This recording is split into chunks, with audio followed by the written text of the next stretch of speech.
welcome to our second session on dysfunctional family patterns, and I want to be like you, Dad. And so we've just done a little introduction. I mean, we know that there's issues and problems that we find in every family. I mean, let's face it, people come out of the world into the church. When they come into the church, they bring their baggage with them. None of us maybe had parents that hated God, but they certainly lived the life in opposition to many of his principles. And the results of that, the consequences of those things are the development of patterns that are not healthy and will not produce healthy, good fruit in our lives. Well, in this session, I want to look at some of the symptoms of a dysfunctional family. Now, again, you can read about all this in your book, I Want to Be Like You, Dad, but I want to just cover some of the major points for you. So number one is people that are raised in dysfunctional families often are isolated and can be afraid of people and of authority figures. Often they'll become angry, especially if they're confronted or have any form of personal criticism weighed in their direction. And this can lead to conscious or subconscious ways of trying to defend themselves that are just not healthy.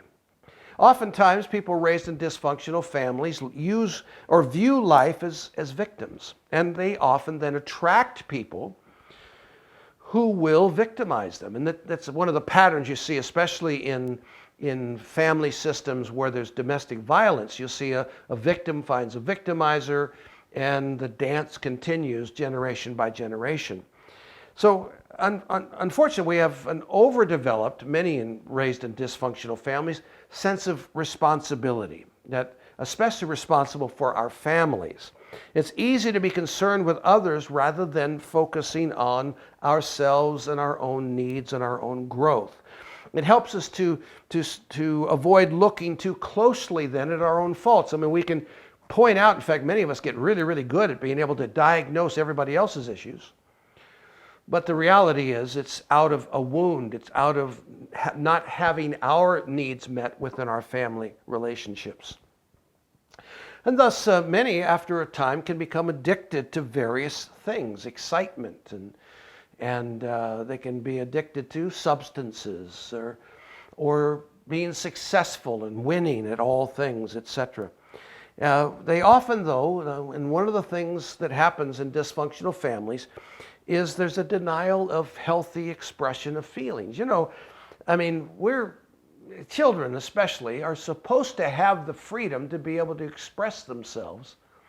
Now, they need to learn eventually to do so appropriately, with respect and all of that. But the fact is, I mean, if you're angry, you're angry. If you're sad, you're sad. If you're hurt, you're hurt.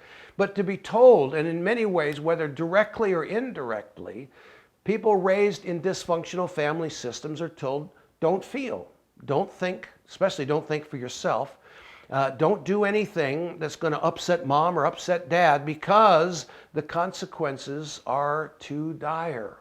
And so we learn to deny our feelings or distort them and basically lie about who we are and what we actually think and feel. We become addicted then to try and fix things and fix people. But we judge often very harshly. We judge ourselves harshly, and we judge others harshly. And it's because we've been raised in an atmosphere in many ways that's been hypercritical. You're never good enough. You can't do this. You can't do that, or whatever the case may be. And thus what's developed, especially in highly dysfunctional families, is a fear of abandonment. Now, not the level of fear that you find in someone, let's say, with a borderline personality disorder. The bottom line is, borderline is they have black and white splitting. Everything's all good or all bad.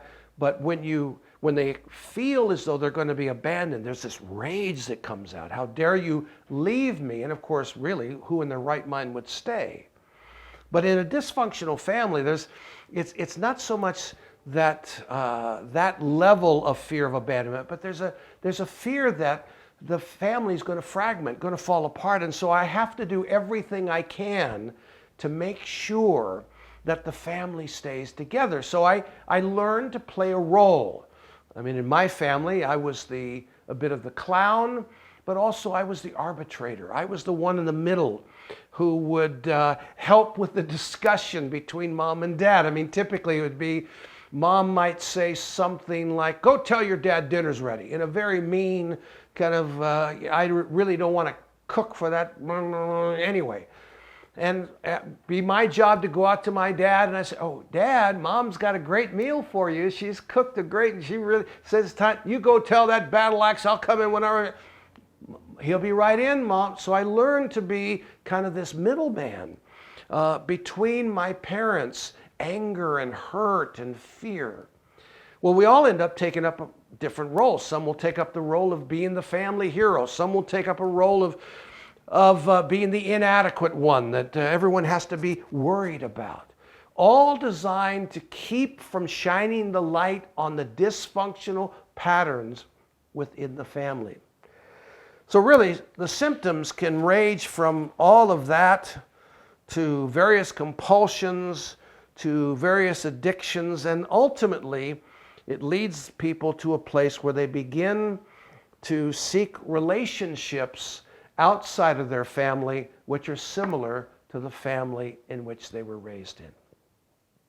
Now again, that's not all that bad. I mean, we tend to find people that we're familiar with. It says opposites attract, but that doesn't mean opposites actually work together. It's oftentimes, some ways, more work than it's worth. So again, these are just kind of descriptors, and you'll find more of them in your textbook. But we all become reactors rather than actors within our own life and within our own family. We've learned a lot of things, but we can unlearn them, and we can learn new things that can help us to be more functional. So we're going to look more at some of the rules that are learned in children that are raised in shame-based families. That's in our next session.